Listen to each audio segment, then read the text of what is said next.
Welcome back, my friends, to another episode of TFT Hyper Roll with Artark. Like, comment, subscribe. Come on, you know the drill. You've seen the videos before, or you haven't, so yeah, click stuff to do stuff that'll be good for stuff. And with that said, let's get started. Now, I know I've done this before, and this is not the last time I'm going to do this season. I will probably do a Can You Force It for 8.5 once we get a little further into the season and they've made some changes, but I just want to reiterate how strong this build is. And while I think there's a lot to try in 8.5 before you force this route, if it gives you a Gnar right out of the NPC round, yeah, go Animaniacs. The challenge with this season above a lot of others is these hero augments, which don't always fit. Now, I could have grabbed Riven here, but I decide to roll and just see what else I can get, even though I'm pretty set in my mind on Animaniacs. Now, synchronous plating. This was an interesting choice for a possible Gnar augment, because he's going to get tankier and tankier. But the last time I did Animaniacs, it worked really well with the other Gnar augment, so I rolled hoping to find it, and there it is, Temper Tantrum. This is going to make all the targets more vulnerable to attack, especially after Gnar ults them. Now, I found a Jinx at the last second and swapped her with Sylas, tried to move her back, but not in enough time. But you can see the Prankster trait will allow her to jump back, but not before she lost a significant amount of health. So she comes into this a little bit weakened.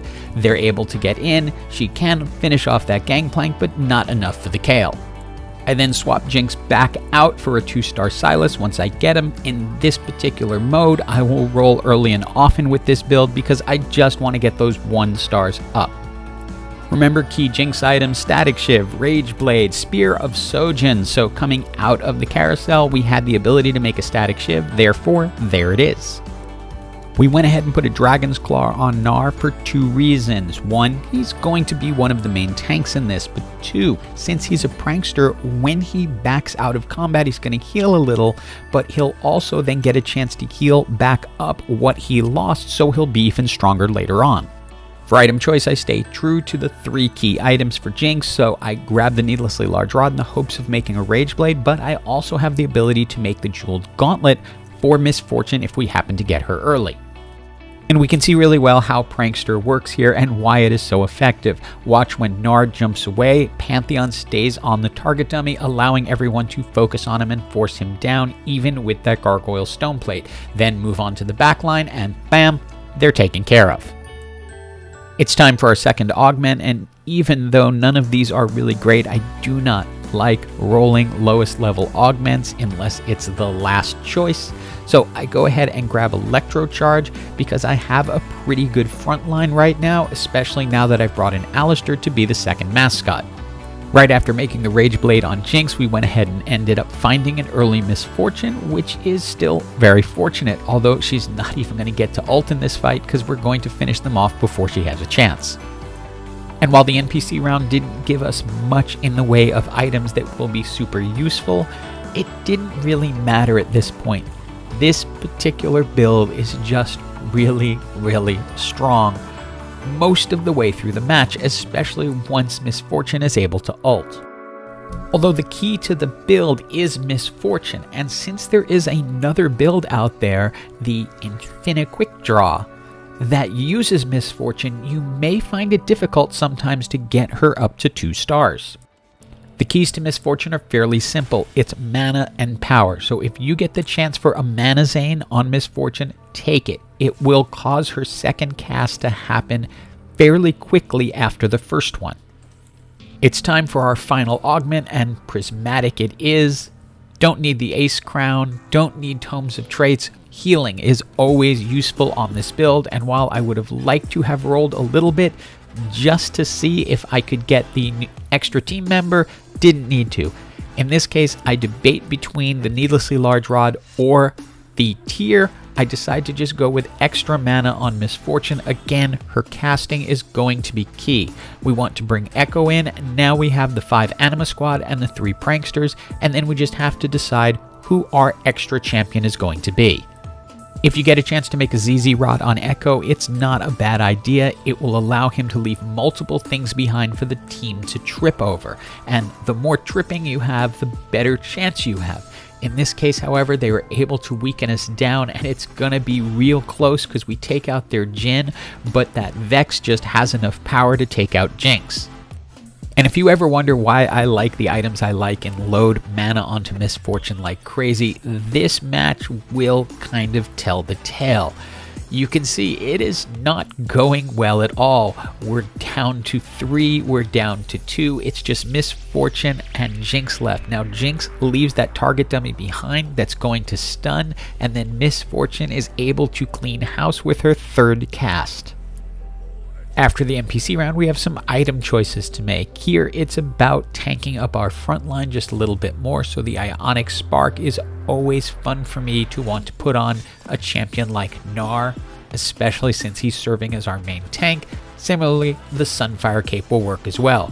So we're going to be making Gnar really strong as the center of that front line. And while it'll be easy to get into the top 4 without a 2-star Miss Fortune, it will not really be possible to win without a 2-star Miss Fortune. It pretty much becomes necessary. She can hold us up for now, but not forever. And right now at 14, I'm in no danger of being outside the top 4, but you'll see what I mean here. This looks like an easy win. Miss Fortune wipes out half of their team, but then seemingly, in some ways, I think misses a critical ult there, but still it allows Bel'Veth to get in and ultimately beat us. The good news is, it does bring us into the top 4. And that's all I'm going to show of the carousel.